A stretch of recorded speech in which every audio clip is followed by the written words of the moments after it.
Good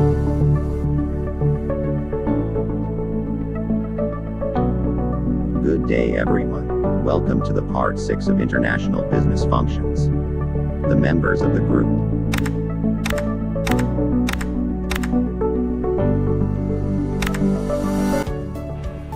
Good day everyone, I'm Joverdin V. Roberto. Today, I will present about the exporting, importing, and counter trade. Before proceeding, it is useful to discuss briefly the distinction between the three words, export, import, and counter trade. Export. An export is defined as something that is transported or shipped to another country for the purpose of being sold or traded. For example, rice. Rice is exported from China and sold in a variety of nations to sell good or service to a foreign corporation. A counter trade balance is influenced by its export level. Import. Import is defined as introducing or bringing item from one country to be sold in another. Introducing a body from another nation to deep-fried green peas is an example of import. Next is a counter trade. Counter trade is a system of exchange in which goods and services are used as payment rather than money. Both large and small firms stand to benefit from exporting. The volume of export activities in the world economy is increasing as exporting has become easier. Also, the decline in the trade barriers under the World Trade Organization, along with the regional economic agreements such as the European Union and the North American Free Trade Agreement, have increased export opportunities. The firms wishing to export must identify export opportunities, avoid a host of anticipated problems that are often associated with the doing business in a foreign market, become familiar with the mechanics of the exported and imported financing, learn where to get the financing and the export credit insurance, and learn how to deal with the foreign exchange risk. The promise and the pitfalls of exporting. First, the potential benefits of the exporting benefit. The rest of the world is much larger market than the domestic market. Also, the larger firms may be proactive in seeking out new export opportunities, but many smaller firms are reactive and only pursue international opportunities when the customer calls or knocks on the door. Furthermore, many novice exporters have run into a significant problem when first trying to do business abroad, sourcing them and following up on subsequent opportunities.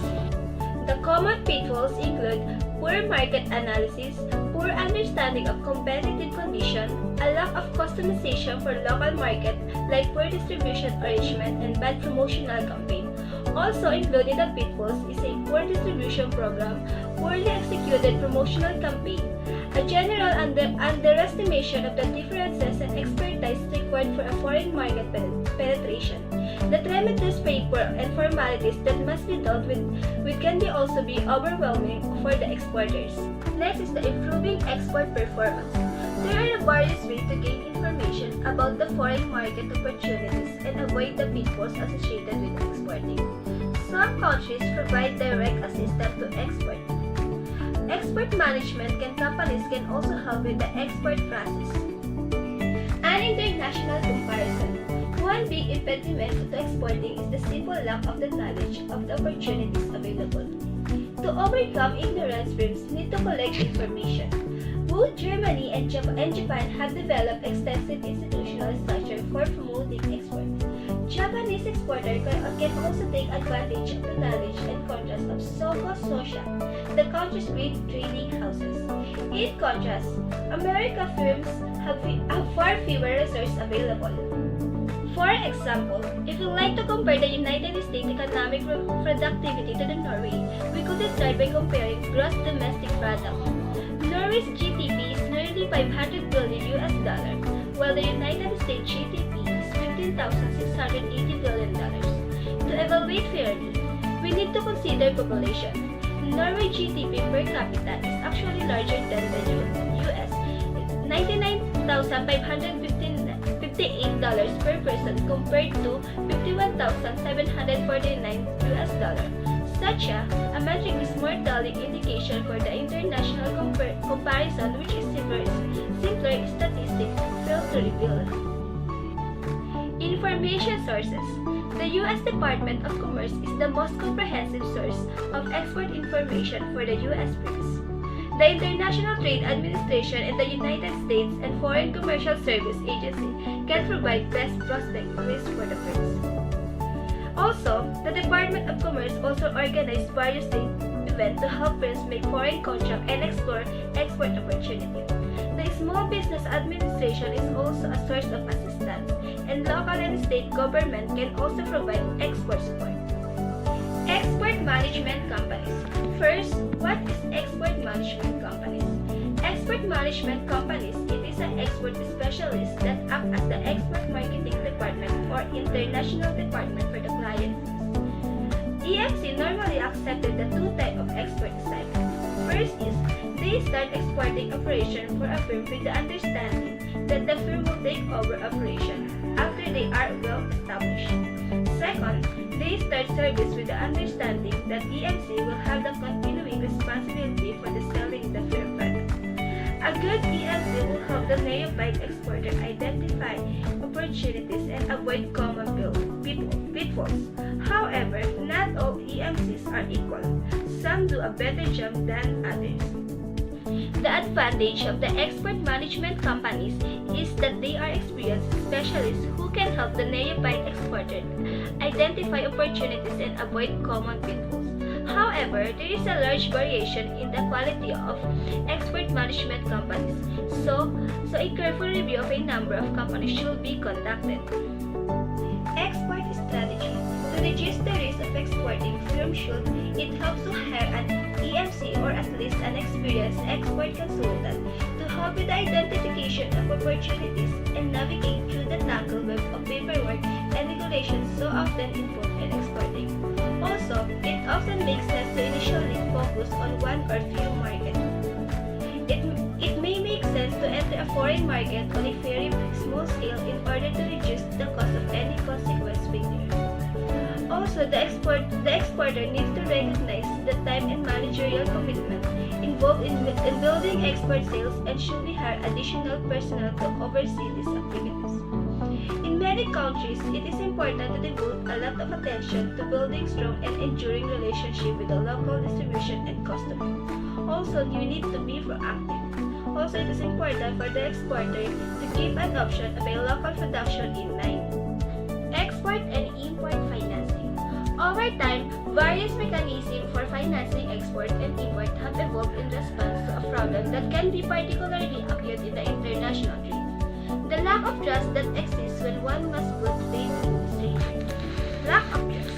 Lack of trust firms engaged in international trade have to trust someone who may be very difficult to track down if they default on occasion. Then, many international transactions are facilitated by the third party. Due to the lack of trust, each party to an international transaction have a different set of preference regarding to the configuration of the transaction. By including the third party, an element of trust is added to the relationship. Letter of credit. A letter of credit is issued by a bank and the request of an importer and stated that bank will pay a specified sum of money to beneficiary. The main advantage of the letter of credit is that both parties to the transaction are likely to trust a reputable bank even if they do not trust each other. For example, a revocable letter of credit, revolving letter of credit, a standby letter of credit, a revocable letter of credit.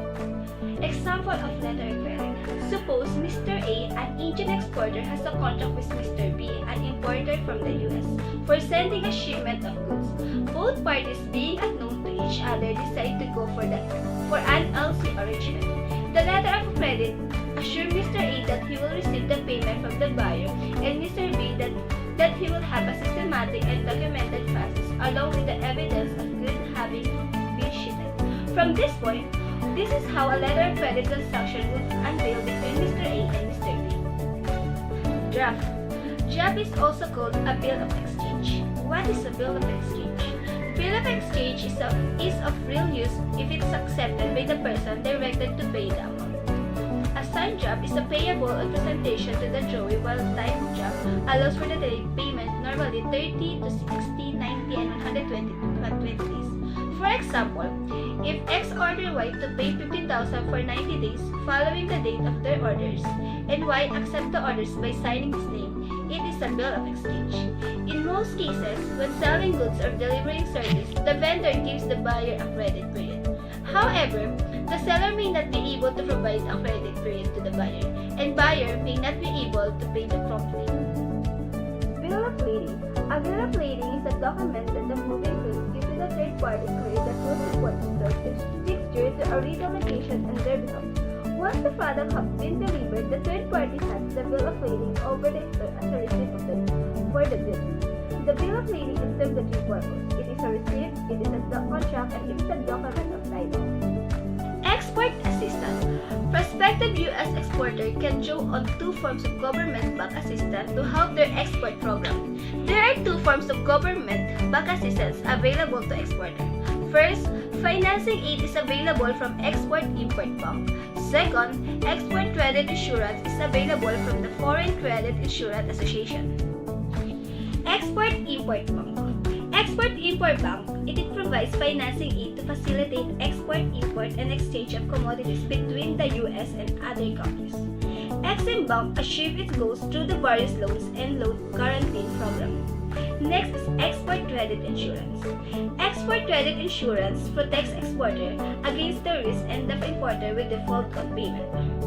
Foreign Credit Insurance Association, or also called FICA, provides coverage against commercial risk and political risk. Now, I proceed countertrade. When conventional means of payment are difficult, costly, non-existent, some firms may turn to the countertrade. Countertrade is an international trading system that aids government in reducing trade imbalances with the other countries. It entails the direct or indirect exchange of product for goods rather than money. Countertrade is frequently employed by poor countries to regulate trade and promote development. The incidence of countertrade. Countertrade arose in the 1960s away from the Soviet Union and the communist state of the Eastern Europe, whose currencies were generally non-convertible to purchase import. During the 1980s, the techniques grew in the popularity among the many developing nations that lacked the foreign exchange reserves required to purchase necessary import. There was a notable increase in the volume of countertrade after the Asian financial crisis of 1997. There are 5 types of countertrade. First, barter, counter-purchase, offset, switch trading, and compensation or buyback. Barter. Barter is a direct exchange of goods and or service between two parties without a cash transaction. It is used primarily for the one-time only deals in transaction with trading partners who are not creditworthy or trustworthy. Bartering is the oldest form of countertrade. It is a direct exchange of product and service of equal value without the need of cash settlement. A trade is a term of bartering transaction. For example, a bag of nuts could be exchanged for the coffee beans or beef. Counter-purchase. Counter-purchase it occurs when the firm agrees to purchase a certain amount of material back from a country to which a sale is made. For example, sale of goods and service to a company in another country by a company that promised to make a future purchase of a specific product from the same company in the country. Example, Party A sells salt to the Party B. Then Party A promised to make a future purchase of sugar from Party B. Then offset. The difference is that this party can fulfill the obligation with any firm in the country to which the sale is being made. In an offset agreement, the seller helps promote product made in the buying country or permits parts of the assembly of the exported product to be done by the manufacturing in the buying country. This is a frequent practice in the aerospace, defense, and infrastructure industry. Example, Party A and Country B sign a contract in which Party A commits to purchase sugar from the Country B for the purpose of making candy. Then Country B then goes out and buys of goodies. Switch trading. Switch trading, when the firms enter a counter-purchase or offset agreement with the country, it is often ends up with what are called counter-purchase credit, which can be purchased a good from the country. For example, Party A and Party B are counter-trading salt for sugar. Party A may switch its obligation to pay to Party B to a third party. It is known as the switch trader. The switch trader gets the sugar from the Party B at a discount and sells from the money. The money is used as a Party A payment to Party B. Lastly, compensation or buyback. Compensation or buyback, this occurs when a firm builds a plant in a country or supply technology, equipment, training, or other services to a country and agrees to take a certain percentage of the plant output as a partial payment for the contract. For example, Party A builds a salt processing plant in the country B, providing capital to this developing nation. In return, country B pays Party A with the salt from the plant. In the counter trade's main advantages is that it can give a firm in a way to finance an export deal when other means are not available.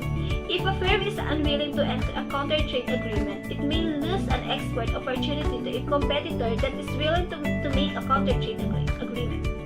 A counter trade arrangement may be required by the government of a country to which a firm is exporting goods or services. Lastly, counter trade is the most attractive to a large, diverse multinational enterprise that can use them. Good day everyone, I am Eliza May Solis, second reporter of Group 6, and I will be discussing the Chapter 17, Global Production and Supply Chain Management. So, let's start. This chapter focuses on two value creation activities, which is production and supply chain management. First, let's define what is production. Production is the method of turning raw materials or inputs into finished goods or products in a manufacturing process. In other words, it means the creation of something from basic inputs. It may also refer to the goods being produced. Production signifies both service and manufacturing activities because either a service or a physical product can be produced.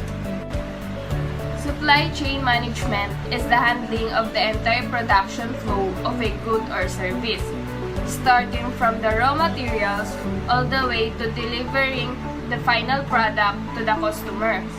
Production and supply chain management are closely linked because a firm's ability to perform its production activities efficiently depends on a timely supply of high-quality material and information inputs, for which purchasing and logistics are critical functions. Purchasing represents the part of the supply chain that involves worldwide buying of raw materials, component parts, and products used in manufacturing of the company's products and services. Logistics is the part of the supply chain that plans, implements, and controls the effective flows and inventory of raw materials, component parts, and products used in manufacturing. An essential decision facing an international firm is where to locate its production activities to best minimize costs and improve product quality. For the firm contemplating international production, a number of factors must be considered. These factors can be grouped under three broad headings. First is country factors, technological factors, and production factors. So, country factors, political and economic systems, culture, and relative factor costs differ from country to country. Due to difference in factor costs, some countries have a comparative political and economical systems. Culture and relative factors costs differ from country to country. Political and economic systems and national culture influence the benefits, costs, and rates of doing business in a country. Other things being equal, a firm should locate its various manufacturing activities where the economic, political, and cultural conditions, including relative factor costs, are conducive to the performance of those activities. Technological factors. The type of technology a firm uses to perform specific manufacturing activities can be pivotal in location decisions. For example, because of technological constraints, in some cases, it is necessary to perform certain manufacturing activities in only one location and serve the world market from there. In other cases, the technology may make it feasible to perform an activity in multiple locations. There are three characteristics of a manufacturing technology under technological factors. First is fixed cost. Low level of fixed costs can make it economical to perform a particular activity in several locations at once. This allows the firm to better accommodate demands for local responsiveness. Manufacturing in multiple locations may also help the firm avoid being too dependent on one location. Being too dependent on one location is particularly risky in a world of floating exchange rates. Many firms disperse their manufacturing plants to different locations as a real hedge against potentially adverse moves in currencies. Second is minimum efficient scale. The larger the minimum efficient scale of a plant relative to total global demand, the greater the argument for centralizing production in a single location or a limited number of locations. Alternatively, when the minimum efficient scale of production is low relative to global demand, it may be economical to manufacture a product at several locations. For example, the minimum efficient scale for a plant to manufacture personal computers is about 250,000 units a year, while the total global demand exceeds 35 million units a year. The low level of minimum efficient scale in relation to total global demand makes it economically feasible for companies such as Dell and Lenovo to assemble PCs in multiple locations. As in the case of low fixed costs, the advantage of low minimum efficient scale include allowing the firm to accommodate demands for local responsiveness or to hedge against currency risks by manufacturing the same product in several locations. Flexible manufacturing and mass customization. Flexible manufacturing technology or lean production, as is often called, covers a range of manufacturing technologies designed to reduce setup times for complex equipment, increase the utilization of individual machines through better scheduling, and improve quality control at all stages of the manufacturing process. Flexible manufacturing technologies allow the company to produce a wider variety of end products at a unit cost that at one time could be achieved only through the mass production of a standardized output. Mass customization has been coined to describe the ability of companies to use flexible manufacturing technology to reconcile two goals that were once thought to be incompatible: low cost and product customization. Flexible manufacturing technologies vary in their sophistications and complexity. 3. Production factors. There are several production factors that feature prominently into the reasons why production facilities are located and used in a certain way worldwide. There are production factors include product features. Two product features affect location decisions. First is the product's value to weight ratio because of its influence on transportation costs. Many electronic components and pharmaceuticals have high value to weight ratios. They are expensive and they do not weigh very much. Thus, even if they are shipped halfway around the world, their transportation costs account for a very small percentage of total cost. Given this, other things being equal, there is great pressure to produce these products in the optimal location and to serve the world market from there. The opposite holds for products with low value to weight ratios. Refined sugar, certain bulk chemicals, paint, and petroleum products all have low value to weight ratios. They are relatively inexpensive products, that weigh a lot. Accordingly, when they are shipped long distances, transportation costs account for a large percentage of total cost.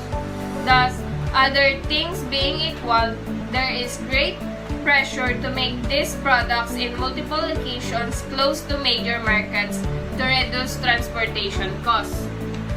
The other product features that can influence location decisions is whether the product serves universal needs that are the same all over the world. Example include many industrial products like industrial electronics, steel, bulk chemicals, and modern consumer products like Apple's iPhone or iPad, Microsoft's Xbox, because there are few national differences in consumer taste and preference for such products. The need for local responsiveness is reduced. This increases the attractiveness of concentrating production at an optimal location. 2. Locating production facilities. There are two basic strategies for locating production facilities. First, concentrating them in a centralized location and serving the world market from there. 2. Decentralizing them in various regional or national locations that are close to major markets. Concentrations of productions makes most sense when differences among countries in factor cost, political economy, and culture have a substantial impact on the cost of manufacturing in various countries. Also, the trade barriers are low. While decentralization of production is appropriate when differences among countries in factor cost, political economy, and culture do not have a substantial impact on the cost of manufacturing in various countries and trade barriers are high. Strategic roles for production facilities. The growth of global production among multinational companies has been tremendous over the past 2 decades, outdoing the growth of home country production by more than tenfold.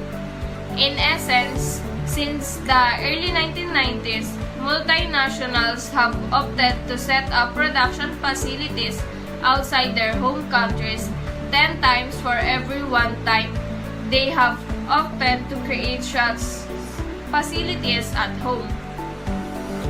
There is a clear strategic rationale for this. Multinationals are trying to capture the gains associated with a dispersed global production systems. This trend is expected to continue going forward. A major consideration here is the importance of global learning, the idea that valuable knowledge does not reside just in a firm's domestic operations. It may also be found in its foreign subsidiaries. Foreign factories that upgrade their capabilities over time are creating valuable knowledge that might benefit the whole corporation. Foreign factories can have one of a number of strategic roles or designations, including offshore factory. An offshore factory is one that is developed and set up mainly for producing component parts or finished goods at a lower cost than producing them at home or in any other market. At an offshore factory, investments in technology and managerial resources should ideally be kept to a minimum to achieve greater cost efficiencies. 2. Source factory. The primary purpose of source factory is also to drive down costs in the global supply chain. The main difference between a source factory and an offshore factory is the strategic role of the factory, which is more significant for a source factory than for an offshore factory. Managers of a source factory have more of a say in a certain decisions, such as purchasing raw materials and component parts used in the production at the source factory. They also have strategic input into production planning, process changes, logistics issues, product customization, and implementation of newer designs when needed.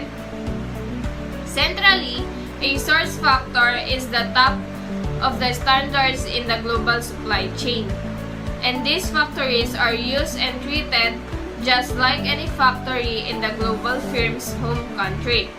This also means that source factories should be located where production costs are low, where infrastructure is well developed, and where it is relatively easy to find a knowledgeable and skilled workforce to make the products. Server factory. A server factory is linked into the global supply chain for a global firm to supply specific country or regional markets around the globe. This type of factory, often with the same standards as the top factories in the global firm system, is set up to overcome intangible and tangible barriers in the global marketplace. Contributor factory. A contributor factory also serves a specific country or world region. The main difference between a contributor factory and a server factory is that a contributor factory has responsibilities for product and process engineering and development. This type of factory also has much more of a choice in terms of which suppliers to use for raw materials and component parts. In fact, a contributor factory often competes with the global firm's home factories for testing new ideas and products. A contributor factory has its own infrastructure when it comes to development, engineering, and production. This means that a contributor factory is very much standalone in terms of what it can do and how it contributes to the global firm supply chain efforts. Outpost factory. An outpost factory can be viewed as an intelligence gathering unit. This means that an outpost factory is often placed near a competitor's headquarters or main operations, near the most demanding customers, or near key suppliers of unique and critically important parts. An outpost factory also has a function to fill in production. It often operates as a server and offshore factory as well. The outpost factory can be very much connected to the idea of selecting countries for operations based on the potentially even enhancing the positions of the global firm in strategic countries is sometimes viewed as a practical factor. Lead factory. A lead factory is intended to create new processes, products, and technologies that can be used throughout the global firm in all parts of the world. This is where cutting-edge production should take place or at least be tested for implementation in other parts of the firm's production network. Given the lead factory's prominent role in setting a high bar for how the global firms wants to provide products to customers, also expect that it will be located in an area where highly skilled employees can be found. A lead factory scenario also implies that managers and employees at the site have a direct connection to and say in which suppliers to use, what designs to implement, and other issues that are critical importance to the core competencies of the global firm. Make or buy decision for a global firm is the strategic decision concerning whether to produce an item in-house or make or purchase it from outside supplier or buy. Make or buy decisions are made at both the strategic and operational levels, with the strategic level being focused on the long term and the operational level being more focused on the short term. In some ways, the make or buy decision is also the starting point for operations. Influence on global supply chains. That is, someone in the chain within one firm has to take the lead in deciding whether the global firm should make the product in-house or buy it from an external supplier. If the decision is to make it in-house, there are certain implications for that firm's global supply chains. For example, where to purchase raw materials and component parts. If the decision is to buy the product, that decision also has certain implications. For example, quality control and competitive priorities management. Global supply chain functions. To this point in the chapter, I have emphasized global production, a component of the operation management of a supply chain. Issues such as where to produce, the strategic role of a foreign production site, and make or buy decisions are the core aspects of global production. In addition to global production, 3 additional supply chain functions need to be developed in concert with global productions.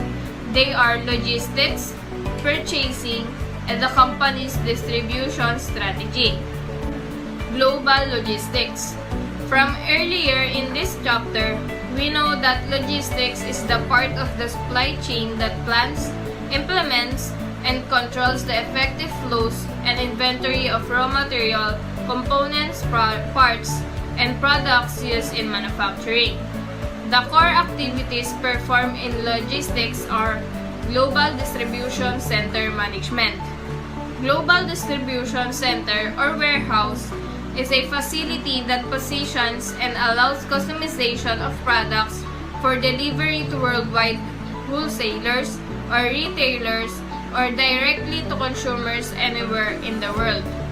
Distribution centers are used by manufacturers, importers, exporters, wholesalers, retailers, transportation companies, and customs agencies to store products and provide a location where customizations can be facilitated. Inventory management.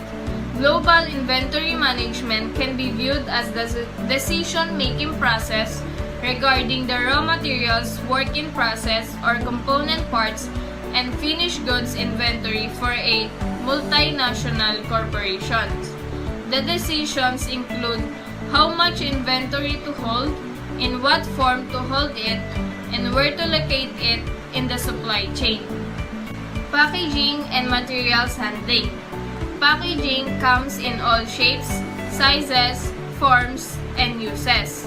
It can be divided into 3 different types: primary, secondary, and transit. Primary packaging holds the product itself. These are the packages brought home from store, usually a retailer, by the end consumer. Secondary packaging, sometimes called case lot packaging, is designed to contain several primary packages.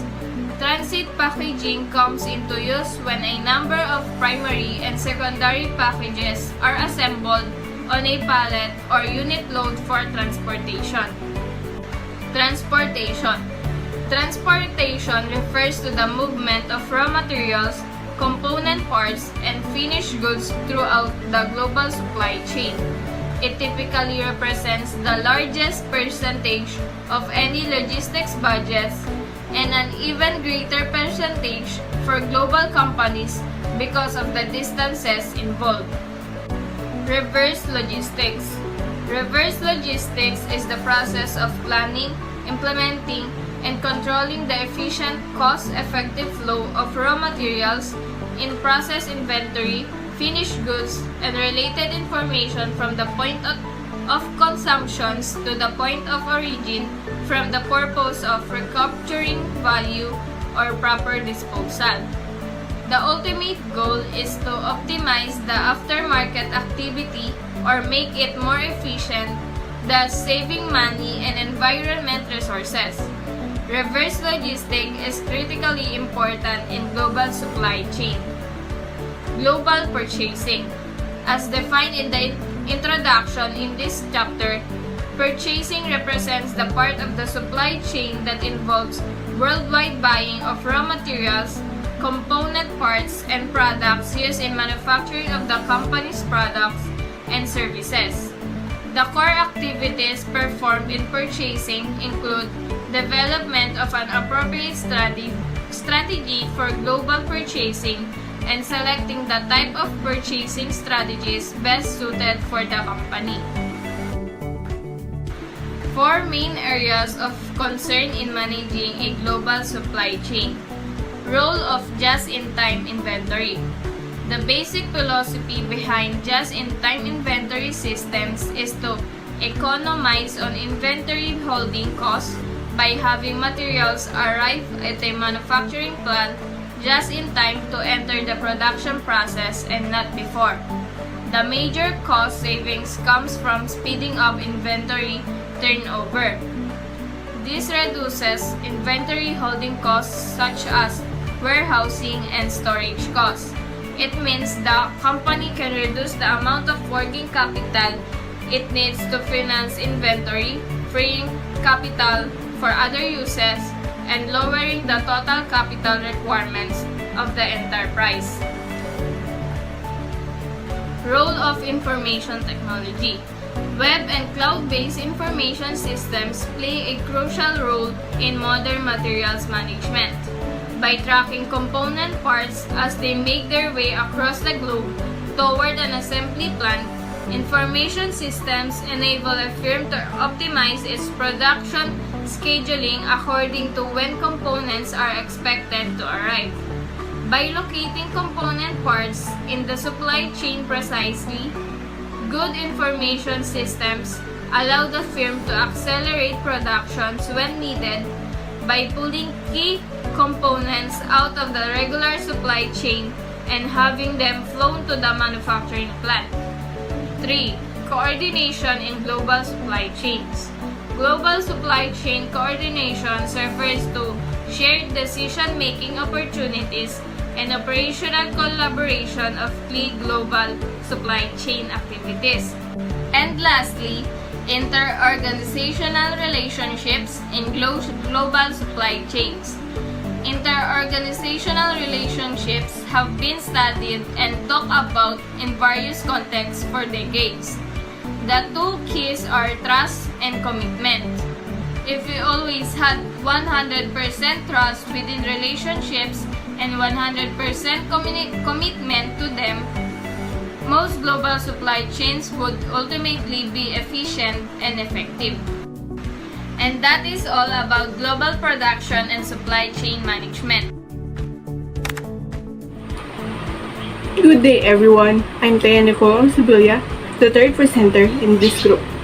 So my topic will be about global marketing and R&D or research and development, which includes the chapter 18 of this book. This chapter continues our focus on specific business functions by examining the roles of global marketing and research and development or R&D. We focus on how marketing and R&D can be performed so they will reduce the cost of value creation and add value by better serving customers' needs in the global marketplace. So this includes distribution strategy, sometimes called as marketing channels, which is part of global supply chains that we discussed in chapter 17. In this chapter, we begin by reviewing the debate on the globalization of markets. Then we discuss the issue of market segmentation. Next, we look at four elements that constitute a firm's marketing mix, which is product attributes, distribution strategy, communication strategy, and pricing strategy. So those four are sometimes called as the four P's of some marketing texts. Globalization of market and breadth. In a now classic Harvard Business Review article, Theodore Levitt wrote lyrically about the globalization of world markets. Levitt's arguments have become something of a lightning rod in the debate about the extent of globalization. According to Levitt, a powerful force drives the world toward a converging commonality, and that force is technology. It has voluntarized communication, transport, and travel. The result is a new commercial reality, the emergence of global markets for standardized consumer products on a previously unimagined scale of magnitude. Let's proceed with market segmentation. Market segmentation refers to identifying distinct groups of consumers whose needs, wants, and purchasing behavior differ from others in important ways. Markets can be segmented in numerous ways. So what are these? First, by geography, demography like gender, age, income, race, or education level. Market segmentation can be also in social-cultural factors like social class, values, religions, lifestyles, choices, and psychological factors. So, example of psychological factors are the personality of a person.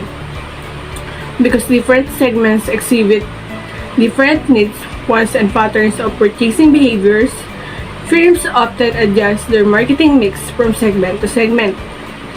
Thus, the precise design of a product, the pricing strategy, the distribution channels used, and the choice of communication strategy may be all varied from the segment to segment. Automobile companies, for example, they use a different marketing mix to sell cars to different socioeconomic segments. Thus, Toyota uses its Lexus division to sell high-priced luxury cars to high-income consumers while selling its entry-level models such as the Toyota Corolla to lower-income consumers. So when managers in an international business consider market segmentation in foreign countries, they need to be cognizant of two main issues: the difference between countries in the structure of market segments and the existence of segments that transcend national borders. So for example, some companies opt to target a country with a number of different product options based on the multiple unique market segments in a country. Other companies opt to target one unique market segment in a country that also has parallels in the other countries. A segment that spans multiple countries, transcending national borders, is often called as an intermarket segment. Strategically, marketing managers have marketing mix options with those two choices. Product attributes. So what is product attributes? A product can be viewed as a bundle of attributes. For example, the attributes that make up a car include power, design, quality, performance, fuel consumption, and comfort. Meanwhile, the attributes of hamburger include taste, textures, and size. A hotel attributes include atmosphere, quality, comfort, and service. So when product sells their attributes, they must match consumer needs, and then when the prices are also need to be considered. If consumers' needs were the same the world over, a firm could simply sell the same product worldwide. However, consumer needs vary from country to country, depending on culture and the level of economic development. A firm's ability to sell the same product worldwide is further constrained by countries' differing product standards. So this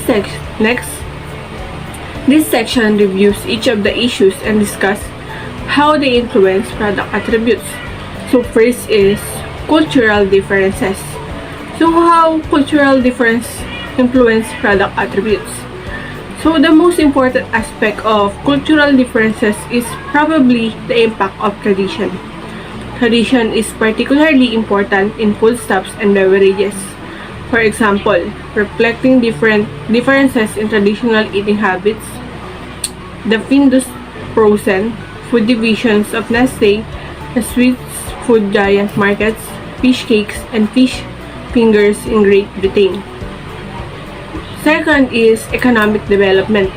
Consumer behavior is influenced by the level of economic development by country. Firms based in highly developed countries, such as the United States, which tends to build a lot of extra performance attributes into their products. So these extra attributes are not usually demanded by consumers in less developed nations, where the preference is for more basic product and technical standards.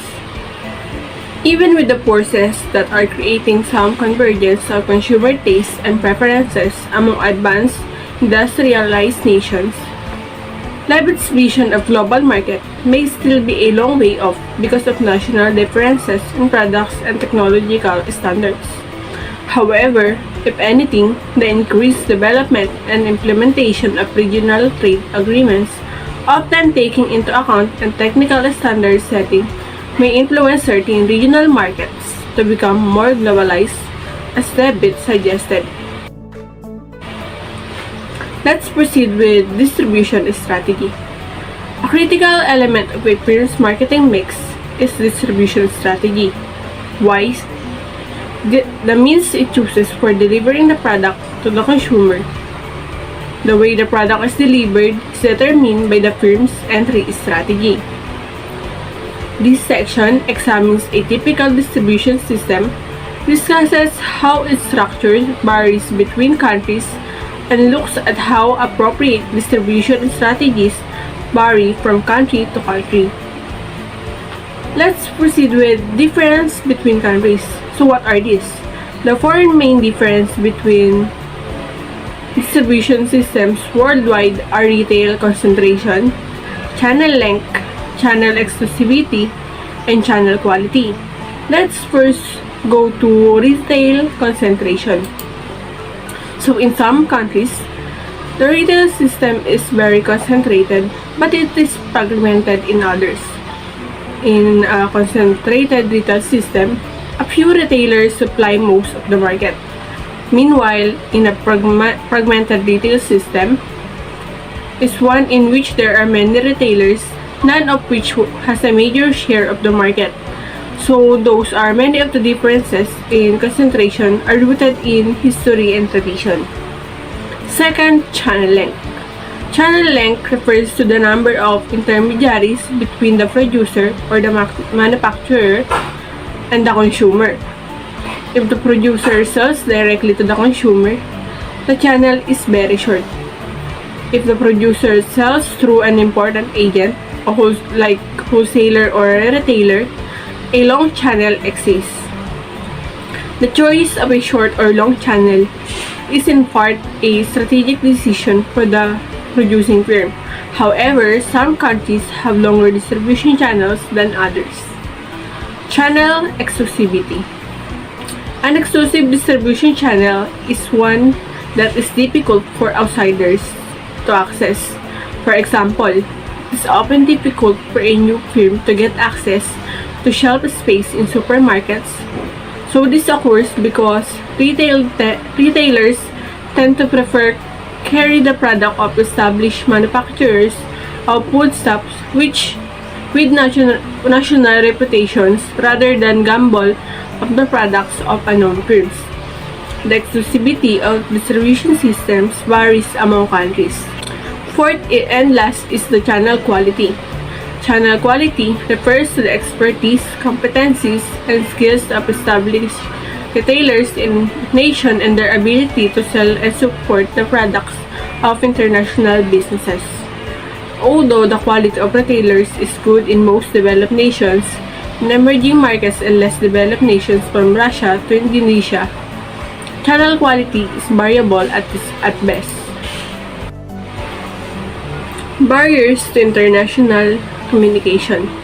International communications occur whenever a firm uses a marketing message to sell its product in another country. The effectiveness of a firm's international communication can be jeopardized by three potential critical variables.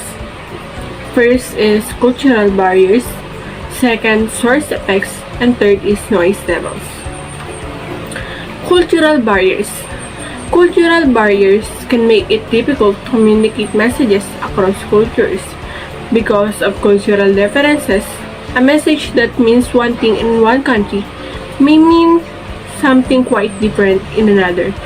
So the best way for a firm to overcome cultural barriers is to develop cross-cultural literacy. Second is source and country of origin effects. Source effects occurs when the receiver of the message or the potential consumer in this case, evaluate the message on the basis of status or image of the sender. Source effects can be damaging for an international business when potential consumers in target country have bias against foreign firms. Third is noise levels. Noise tends to reduce the probability of effective communication. Noise refers to the number of other messages competing for a potential customer's attention, and this too varies across countries. In highly developed countries such as the United States, noise is extremely high, so that fewer firms vie for the attention of prospective customers in developing countries. Thus, the noise level is lower. Pricing strategy. International pricing strategy is an important component of the overall international marketing mix. Price discrimination. Price discrimination exists whenever consumers in different countries are charged with different prices for the same product or for slightly different variations of the product. Price discrimination involves charging whatever the market will bear. In a competitive market, price may have to be lower than in a market where the firm has a monopoly. Price discrimination can help a company maximize its profits. It makes economic sense to charge different prices in different countries. Strategic pricing. The concept of strategic pricing has three aspects, which we refer to as predatory pricing, multi-point pricing, and experience curve pricing. Predatory pricing is the use of price as a competitive weapon to drive weaker competitors out of a national market. So once the competitors have left the market, the firm can raise prices and enjoy high profits. Second is multi-point pricing strategy. So this become an issue when two or more international business compete against each other in two or more national markets. Multi-point pricing refers to the fact that a firm's pricing strategy in one market may have an impact on its rival's pricing strategy in another market. Third, experience curve pricing. As a firm builds its accumulated production volume over time, unit costs falls due to experience effects. Learning effects and economies of scale underlie the experience curve. So price comes into the picture because aggressive pricing can build accumulated sales volume rapidly and thus move production down the experience curve. International market research. International market research is defined as the systematic collection, recording, analysis, and interpretation of data to provide knowledge that is useful for decision-making in global company. Compared with market research that is domestic only, international markets researches involves additional issues such as translation of questionnaires and reports into appropriate foreign languages, and second is accounting for cultural and environmental differences in data collection. So, international market research is one of the most critical aspects of understanding the global marketplace. As you can see in this figure, these are the international market research steps. So there are 6 steps to be considered. First, defining the research objectives. Second, determining the data resources. Third, assessing the cost and benefits of the research. Fourth, collecting the data. Fifth, analyzing and interpreting the research. And sixth, and the last is reporting the research findings. So each step is important in every international market. Let's proceed with product development. In today's world, competition is much about technological innovation as anything else. The pace of technological change has accelerated since the Industrial Revolution in the 18th century and continues to do so today. The result has been a dramatic shortening of product life cycles. Technological innovation is both creative and destructive. An innovation can make established products obsolete overnight, but an innovation can also make a host of new products possible. So good day everyone, I am Lika J. Flores Silverio and I am here to present to you the Chapter 19 of Global Human Resource Management. So Human Resource Management or HRM refers to the activities of an organization carried out to use its human resource effectively. So this activity includes determining the firm's human resource strategy, staffing, performance evaluation, management development, compensation, and labor relations. So, taken this together, these activities determine how international business builds and manages global workforce. So, HRM has an important strategic component through its influence on the character, development, quality, and productivity of the firm's human resource. So, the HR functions can help the firm achieve its primary strategic goals of reducing the cost of value and creation and adding value by better service customers. So for our topic 1, it is the strategic role of global HRM managing a global workforce. So the HRM function through its staffing, training, compensation, and performance appraisal policies has a critical impact on the people, culture, incentives, and control systems elements of the firm's organizational. Thus, HRM professionals have a critical important strategic role. It is incumbent on them to shape these elements of a firm's organizational architecture in a manner that it consists with the strategy of the enterprise so that the firm can effectively implement its strategy. So, superior human resource management can be sustained source of high productivity and competitive advantage in the global economy. And at the same time, research suggests that many international businesses have room for improving the effectiveness of the HR functions. So, you can see in the table the role of human resource in shaping organizational architecture. Here, HR is responsible for people, incentives and control, and cultural aspect of organizational architecture. So let's move on to the topic 2, which is identify the pros and cons of different approaches to staffing policy in international businesses. So, staffing policy is concerned with the selection of employees for a particular job. At one level, this involves selecting individuals who have the skills required to do a particular job. And there is 3 types of staffing policies. The first one is ethnocentric approach, the polycentric approach, and the geocentric approach. So, the first type is ethnocentric approach. It is a staffing policy fills all the key management positions in an international business with the parent country nations. So, the policy is congruent with the international strategy. A drawback is that the ethnocentric staffing can be the result of cultural mipowa.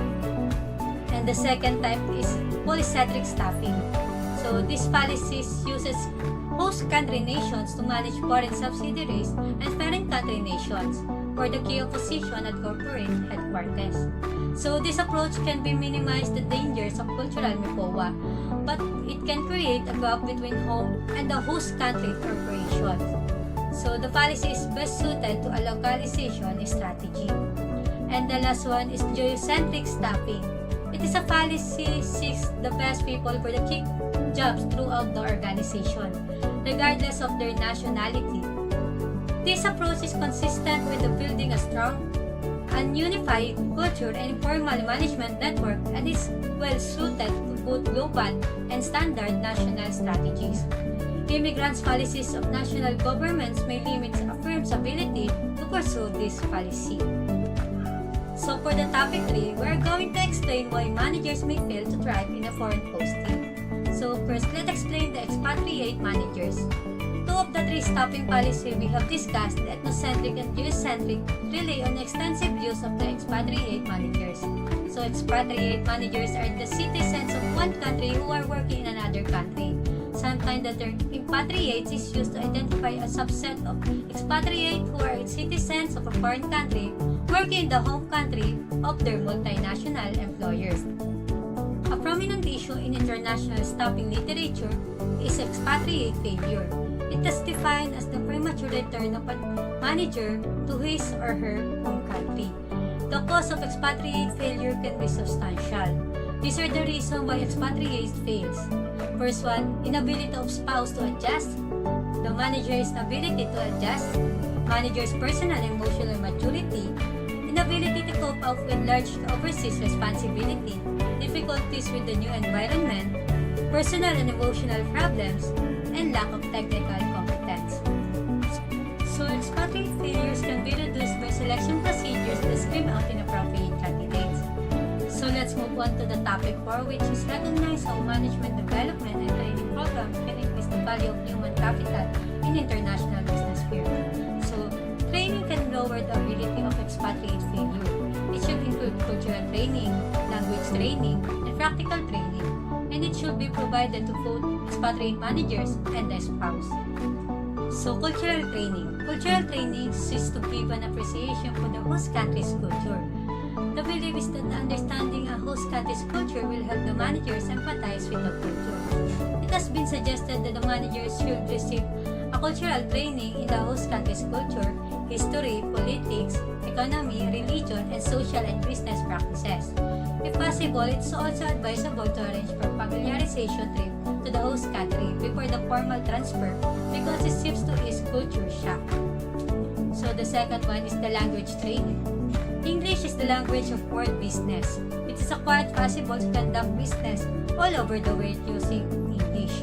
A willingness to communicate in the language of the host country, even if the expatriate is far from the fluent, and help build rapport from the local employees and improve managers' effectiveness.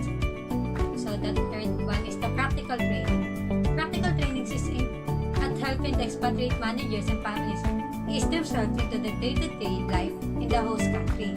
The sooner a routine is established, the better the expatriate and his or her family will adapt successfully. So, management develop programs attempts to increase the overall skills levels of managers through a mix of ongoing management education and rotation of managers through different jobs within the firm to give them varied experience. So, management development is often used as a strategic tool to build a strong unified culture and informal management network, both of which support transnational and global strategies. So let's move on to the topic 5, which is explain how and why performance appraisal system might vary across the nations. So, performance appraisal system are used to evaluate the performance of managers against some criteria that the firm's judgment. It is important for the implementation of strategy and the attainment of the competitive advantage. It can be difficult to evaluate the performance of expatriate managers because of the unintentional bias. But there's some steps to reduce this bias. So here are some guidelines that can be reduce bias in the performance appraisal process. First, the most expatriate appears to believe more weight should be given in the on-site manager's appraisal than the off-site manager's appraisal. Then the policy is for the foreign on-site managers to write performance evaluation.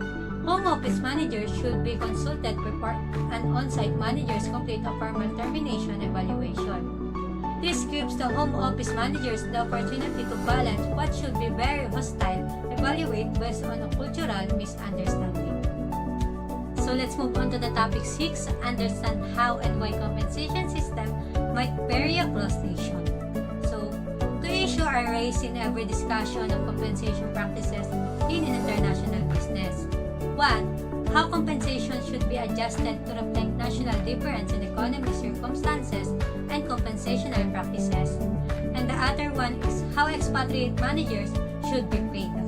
From a strategic perspective, the important point is that whatever compensation system is used, it should be reward managers for taking action that is consistent with the strategy of the enterprise.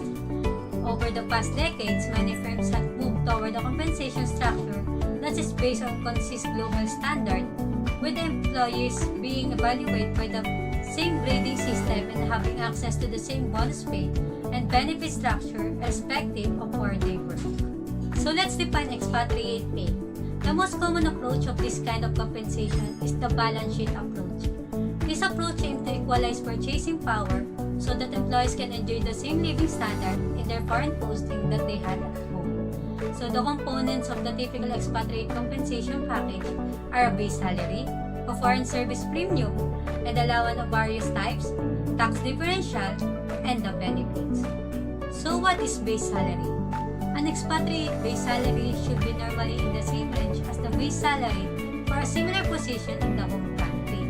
At the same time, while the managers may have the base salary that he or she could have in her country, foreign nationals in these expatriate locations do not necessarily get the same compensation level. So, foreign service premium.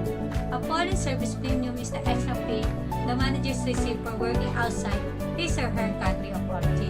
It is offered as an inducement to accept foreign posting. It's salary to the expatriate for having to live in a familiar country isolated from the family and friends, having to deal with a new culture and language, and having to adapt the new work habit and practices. Let's move on to the allowance.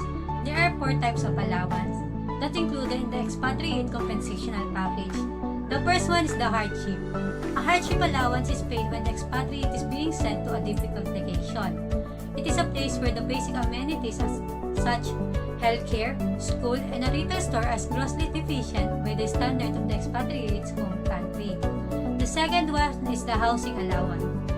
It's normally given to ensure the expatriate can afford the same quality of housing in the foreign country as at home. The third one is the cost of living allowance.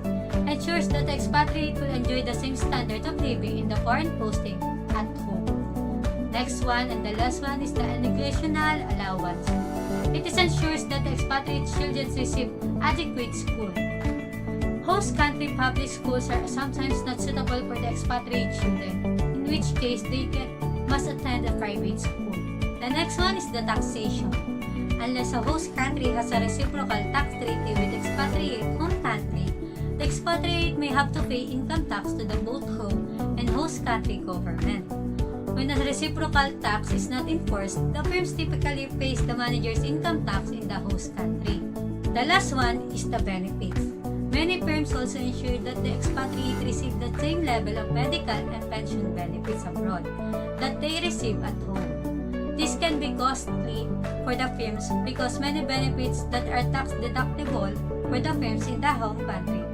For example, the medical and pensional benefits.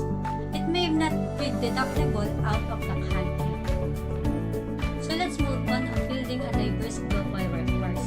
A diverse workforce is one that has a significant mix of both genders and in which cultural and technical minorities are well represented.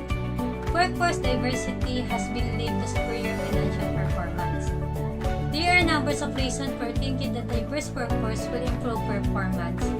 First, diverse talents bring insight into the needs of diverse customer base.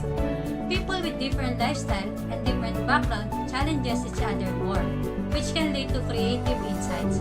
This can result in improved problem solving, better product design and delivery, and more effective marketing, and better sales and promotion. And the second reason is, an enterprise with homogeneous employees base is underutilizing the talent to be found among human and minorities. Its human capital will not be as strong as it could be, and performance will suffer as a result. The third is, when the customer set is diverse, those customers may appreciate interaction with an enterprise whose employees look like them, and therefore have a better understanding of their taste, needs, and preference. The fourth one is a diverse workplace can improve the brand image of an enterprise, setting up a victorious circle where it does not belong its customer set and is more able to attract top talents from among women and minorities. And finally, there is evidence that diverse increase employee satisfaction, which result in higher productivity so long as the workforce is diverse enough. So building a global diverse workforce can help a company to improve its financial performance. So for our last topic, which is understand how organized labor can influence strategic choices in international business firms. So a key issue in international labor relation is the degree to which organized labor can limit the choices available to its international business. A firm's ability to pursue a transnational or global standardization strategy can be significantly constrained by the action of labor union. One task of the HRM function is to foster harmony and minimize conflict between the firm and organized labor. Here are some concerns of organized labor. A principal concern of organized labor is that a multinational cannot counter union bargaining power with threats to move production to another country. Another concern of organized labor is that an international business will keep highly skilled tasks in its home country and farm out low-skilled tasks to foreign plants. And a final union concern arises when an international business attempts to import employment practices and contractual agreement from its home country. When these practices are alien to the host country, organized labor fears the change will reduce its influence and its power. So here are some strategies of organized labor. Organized labor has responded to the increased bargaining power of multinational corporations by taking 3 actions. First is trying to establish international labor organization. Second is lobbying a national legislation to restrict multinationals. And trying to achieve international regulation of multinationals through such organization as the United Nations. But this effort has not been successfully. So here's some approach to labor relations.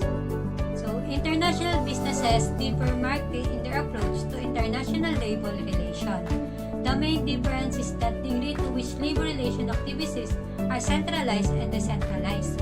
Historically, most international businesses have decentralized international labor relation activities to their foreign subsidiaries because of the labor laws, union powers, and the natural collective bargaining barrier so much from countries to country. It made sense to decentralize the labor relations function to local managers. The belief was that there was no way central management could effectively handle the complexity of simultaneously managing labor relations in a number of different environments. The general rise in competitive pressure in industry after industry has made it more important for firms to control their costs. Because labor costs account for such a large percentage of total costs, some firms are now using the threats to move production to another country, internegotiation with the unions to change work rules and limit wage increases. Because of such move, would involve major new investment and plant closure. These bargaining tactics requires the input of headquarters management. Thus, the level of centralized input into the labor relation is increasing. In addition, the realization is growing that the way work is organized within a plant can be a major source of competitive advantages.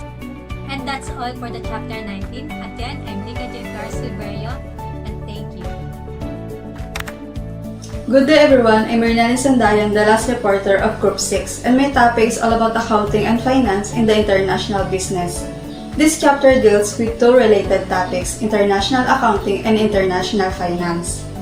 By those topics, we will focus on accounting and finance respectively as they apply as functions within an international business such as multinational corporation or small and medium-sized enterprise. The goal of this chapter is to provide you with a non-technical overview of some of the main issues in international accounting and finance that confront manager. Accounting has often been referred to as the language of business. This language finds expression in profit and loss statements, balance sheets, budgets, investment analysis, and tax analysis. Accounting information is the means by which firms communicate their financial position to the providers of capital, enabling them to assess the value of their investments and make decisions about future resource allocations. Accounting information is also the means by which firms report their income in the government, so the government can assess how much tax the firm owes. It is also the means by which the firm can evaluate its performance, control its internal expenditures, and plan for future expenditures and income. Financial management in the international business include 3 sets of related decisions. First is the investment decisions. It is the decisions about what activities to finance. Second is the financing decision. It is the decisions about how to finance those activities. And the last one is the money management decisions. It is the decisions about how to manage the firm's financial resources most efficiently. In an international business, investment, financing, and money management decisions are complicated by the fact that countries of different currencies, different regulations concerning the flow of capital across their borders, different norms regarding the financing of business activities, different levels of economic and political risk, and so on. Financial managers must consider all these factors when deciding which activities to finance, how best to finance those activities, how best to manage the firm's financial resources, and how best to protect the firm from political and economic risk. This chapter begins by looking at country differences in accounting standards and attempts aimed at harmonizing accounting standards across nations. Then we will move on to look at the investment decisions in an international business. Next, I will discuss how such factors as political and economic risk complicate investment decisions. This is followed by a review of financing decisions in an international business. Then finally, we will examine money management decisions in an international business, including decisions aimed at reducing tax liabilities. National differences in accounting standards. Accounting is shaped by the environment in which it operates. Just as different countries have different political systems, economic systems, and cultures, historically they have also had different accounting systems, and these differences had a number of sources. For example, in countries where well-developed capital market exists, such as the United States and United Kingdom, firms typically raise capital by issuing stock or bond to investors. Investors in these countries demanded detailed accounting disclosures so that they could better assess the risk and likely return on their investments. The accounting system evolved to accommodate this request. In contrast, in Germany and Switzerland, the bank emerged as the main providers of capital to enterprises. Bank officers often sat on the boards of these companies and were privy to detailed information about their operations and financial position. As a consequence, there were fewer demands for detailed accounting disclosures, and public accounts tended to reveal less information. Another important influence has been the political or economic ties between nations.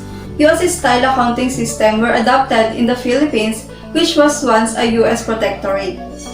Diverse accounting practices were enshrined in national accounting and auditing standards. Accounting standards are rules for preparing financial statements, and they define what is useful accounting information. Auditing standards specify the rules for performing an audit, the technical process which an independent person or the auditor gathers evidence for determining if financial accounts conform to required accounting standards and if they are also reliable. One result of national differences in accounting and auditing standards was the general lack of comparability of financial reports from one country to another. For you to understand more, I will give some examples. Dutch standards favor the use of current values for replacement assets, and Japanese law generally prohibited revaluation and prescribed historic cost. Capitalization of financial leases was required practices in Great Britain but not practiced in France. German accountants rated depreciation as a liability, whereas British company deducted it from the asset. Financial management, the investment decision. One role of the financial manager in an international business is to try to quantify the various benefits, costs, and risks that are likely to flow from an investment in a given location. A decision to invest in activities in a given country must consider many economic, political, cultural, and strategic variables. Let us know first what is capital budgeting. Capital budgeting is a technique financial managers use to try to quantify the benefits, costs, and risks of an investment. This enables top managers to compare in a reasonably objective fashion different investment alternatives within and across countries so they can make informed choices about where the firm should invest its scarce financial resources. It is important because it creates accountability and measurability. Business exists to earn profits. The capital budgeting process is a measurable way for businesses to determine the long-term economic and financial profitability of any investment project. Adjusting for political and economic risk. When analyzing foreign investment opportunity, the company must consider the political and economic risk that stem from the foreign location. Let us know first the political risk. The concept of political risk was introduced in Chapter 2 if we still remember. They define it as the likelihood that political forces will cause drastic changes in a country's business environment that hurt the profit and other goals of a business enterprise. Political risk tends to be greater in a countries experiencing social unrest or disorder, and in countries where the underlying nature of the society makes the likelihood of social unrest high. When political risk is high, there is a high probability that a change will occur in the country's political environment that will endanger foreign firms there. Political risk is generally defined as the risk to business interests resulting from political instability or political change. It exists in every country around the globe and varies in magnitude and type from country to country. In extreme cases, political change may result in the expropriation of foreign firms' assets. A lack of consistent legislation and proper law enforcement, and no willingness on the part of the government to enforce contracts and protect private property rights can result in the real expropriation of the assets of the foreign multinational. In less extreme cases, political changes may result in increased tax rates, the imposition of exchange controls that limit or block a subsidiary's ability to remit earnings to its parent company, the imposition of price controls, and the government interference in existing contracts. Many firms devote considerable attention to political risk analysis and to quantifying political risk. Global EDG reports on a series of indices by country that address various country risk factors such as corruption, ease of doing business, employment protection, global competitiveness, economic freedom, property rights, open budget, paying taxes, and many more. The concept of economic risk was also introduced in Chapter 3. It was defined as the likelihood that economic mismanagement will cause drastic changes in a country's business environment that hurt the profit and other goals of a business enterprise. Economic risk refers to the likelihood that macroeconomic conditions may affect an investment's or a company's prospects domestically or abroad. The biggest problem arising in economic mismanagement has been inflation. Historically, many governments have expanded their domestic money supply in misguided attempts to stimulate economic activity. The result has often been too much money chasing too few goods that resulting in price inflation. As we saw in Chapter 10, price inflation is reflected in a drop in the value of a country's currency on the foreign exchange market. This can be a serious problem for a foreign firm with assets in that country because the value of the cash flows it receives from those assets will fall as the country's currency depreciates on the foreign exchange market. The likelihood of this occurring decreases the attractiveness of foreign investment in that country. Risk and capital budgeting. In analyzing a foreign investment opportunity, the additional risk that stems from its location can be handled in at least two ways. The first method is to treat all risks as a single problem by increasing the discount rate applicable to foreign projects in countries where political and economic risks are perceived as high.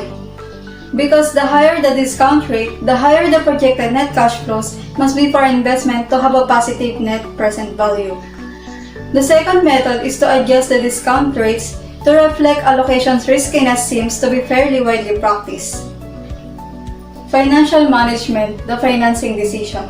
The financing decision is yet another crucial decision made by the financial manager relating to the financing mix of an organization. It is concerned with the borrowing and allocation of funds required for the investment decisions.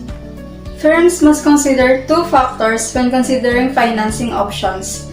First, how the foreign investment will be financed, and how the financial structure of the foreign affiliate shall be configured. If external financing is required, the firm must decide whether to tap the global capital market for funds or borrow from sources in the host country. If the firm is going to seek external financing for a project, it will want to borrow funds from the lowest cost source of capital available. Financial management. Global money management. Money management refers to the process of planning and tracking an individual or group's use of capital.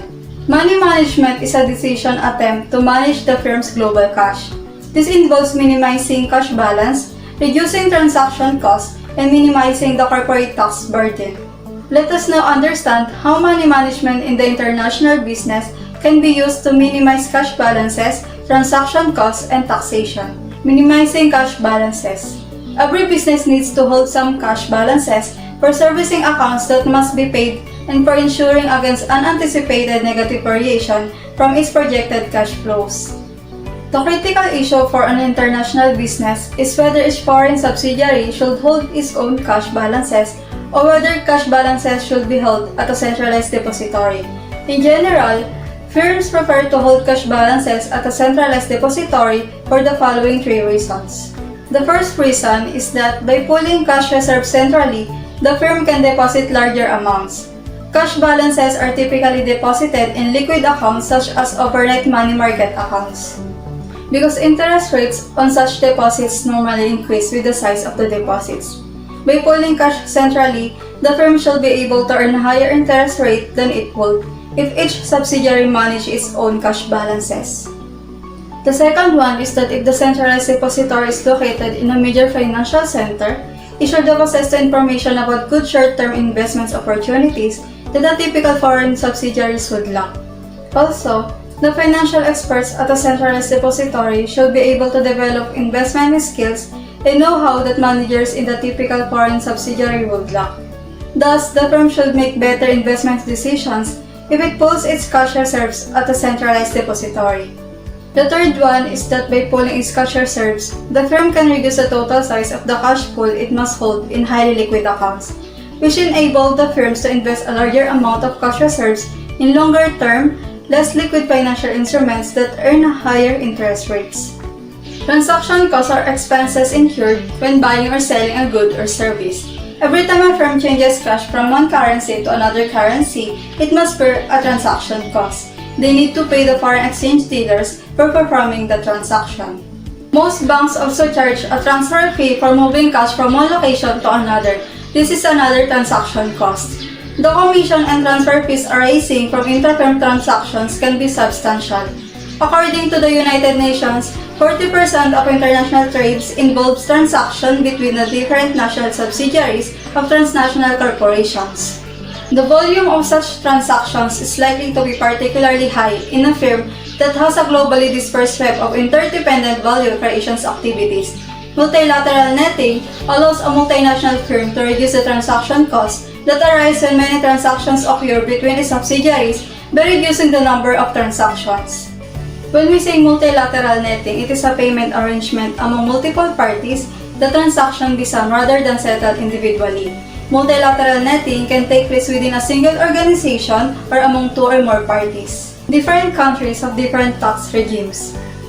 Double taxation occurs when the income of a foreign subsidiary is taxed both by the host country government and by the parent company's home government. However, double taxation is mitigated by tax credits, tax treaties, and the deferral principle. A tax credit allows an entity to reduce the taxes paid to the home government by the amount of taxes paid to the foreign government. A tax treaty between two countries is an agreement specifying which items of income will be taxed by the authorities of the country where the income is earned.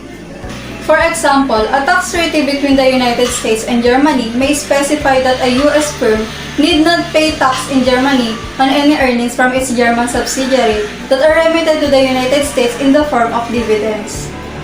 A deferral principle specifies that parent companies are not taxed on foreign source income until they actually receive a dividend. For the international business with activities in many countries, the various tax regimes and tax treaties have important implications for how the firm should structure its internal payment system among the foreign subsidiaries and the parent company. Some firms use tax havens such as the Bahamas and Bermuda to minimize their tax liability. A tax haven is a country with an exceptionally low or even no income tax. International businesses avoid or defer income taxes by establishing a wholly owned, non-operating subsidiary in the tax haven. The tax haven subsidiary owns the common stock of the operating foreign subsidiaries. This allows all transfers of funds from foreign operating subsidiaries to the parent company to be funneled through the tax haven subsidiary. The tax levied on foreign source income by a firm's home government, which might normally be paid when a dividend is declared by a foreign subsidiary, can be deferred under the deferral principle until the tax haven subsidiary pays the dividend to the parent. This dividend payment can be postponed indefinitely if foreign operations continue to grow and require new internal financing from the tax haven affiliate. Let us now understand the basic techniques for global money management. Pursuing the objectives of utilizing the firm's cash resources most efficiently and minimizing the firm's global tax liability requires the firm to be able to transfer funds from one location to another around the globe. International businesses use a number of techniques to transfer liquid funds across borders. These include dividend remittances, royalty payments and fees, transfer prices, and fronting loans. Some firms rely on more than one of these techniques to transfer funds across borders, and this practice known as the unbundling. Unbundling is a process by which a company with several different lines of businesses retains core businesses while selling off, spinning off, or carving out assets, product lines, divisions, or subsidiaries. Unbundling is done for a variety of reasons, but the goal is always to create a better company or companies.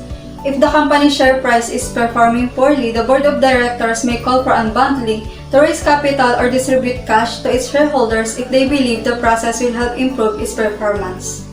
By using a mix of techniques to transfer liquid funds from foreign subsidiary to the parent company, unbundling allows an international business to recover funds from its foreign subsidiaries without picking host country sensitivities with large dividend range.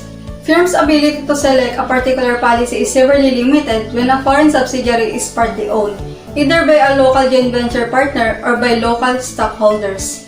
Serving the legitimate demands of the local co-owners of a foreign subsidiary may limit the firm's ability to impose the kind of dividend policy, royalty payment schedule, or transfer pricing policy that will be optimal for the parent company. Dividend remittances. Payments of dividends is the most common methods by which firms transfer funds from foreign subsidiaries to the parent company. The dividend policy typically varies with each subsidiary depending on such factors like tax regulations, foreign exchange risk, the age of the subsidiary, and the extent of local equity participation. Royalty payments and fees. Royalties represent the remuneration paid to the owners of technology, patents, or trade names for the use of the technology or the right to manufacture and or sell products under those patents or trade names. Royalties may be levied as a fixed monetary amount per unit of the product the subsidiary sells or as a percentage of a subsidiary's gross revenue. The fee is compensation for professional services or expertise supplied to a foreign subsidiary by the parent company or another subsidiary. Fees are sometimes differentiated into management fees for the general expertise and advice and technical assistance fees for the guidance in technical matters. Fees are usually levied as fixed charges for the particular services provided. Royalties and fees have certain tax advantages over dividends, particularly when the corporate tax rate is higher in the host country than in the parent's home country. Royalties and fees are often tax deductible locally because they are viewed as an expense, so arranging for payment in royalties and fees will reduce the foreign subsidiary's tax liability. If the foreign subsidiary compensates the parent company by dividend payments, local income taxes must be paid before the dividend distribution, and withholding taxes must be paid on the dividend itself. Although the parent can often take a tax credit for the local withholding and income taxes it has paid, part of the benefit can be lost if the subsidiary's combined tax rate is higher than the parent's. Transfer prices. An international business normally involves a large number of transfers of goods and services between the parent company and foreign subsidiaries and between foreign subsidiaries. This is particularly likely in firms pursuing global and transnational strategies because these firms are likely to have dispersed their value creation activities to various optimal locations around the globe. Transfer prices. This is the price at which related parties transact with each other, such as during the trade of supplies or labor between departments. Transfer prices can be used to position funds within an international business. For example, funds can be moved out of a particular country by setting high transfer prices for goods and services supplied to a subsidiary in that country and by setting low transfer prices for the goods and services sourced from that subsidiary.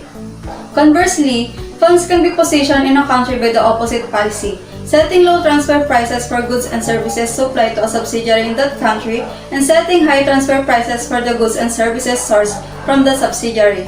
This movement of funds can be between the firm's subsidiaries or between the parent company and the subsidiary. There are at least 4 gains that can be derived by adjusting the transfer prices. First is that the firm can reduce its tax liabilities by using transfer prices to shift earnings from a high-tax country to a low-tax one. The second one is that the firm can use transfer prices to move funds out of a country where significant currency devaluation is expected, thereby reducing its exposure to foreign exchange risk. And the third one is that the firm can use transfer prices to move funds from a subsidiary to the parent company or a tax haven when financial transfers in the form of dividends are restricted or blocked by host country government policies. And the last one is that the firm can use transfer prices to reduce the import duties it must pay when an ad valorem tariff is enforced. The tariff assessed as a percentage of value. In this case, low transfer prices on goods or services being imported into the country are required. Since this lowers the value of goods or services, it lowers the tariff. Fronting loans. A fronting loan is a loan between a parent and its subsidiary channel through a financial intermediary. It is usually a large international bank. In a direct intra-firm loan, the parent company lends cash directly to the foreign subsidiary and the subsidiary pays it later. In a fronting loan, the parent company deposits funds in an international bank and the bank will lend the same amount to the foreign subsidiary. Firms use fronting loans for two reasons. First is that fronting loans can circumvent host country restrictions on the remittance of the funds from a foreign subsidiary to the parent company. And the second one is the fronting loan can also provide tax advantages. And that's all for today, everyone. Thank you for listening. Thank you for listening to the Part 6 of International Business Function. The members of the group, Joberlin Roberta, Elisa May Solis, Dea Nicole Sevilla, Lika Joy Silveria, Raynalyn Sendai,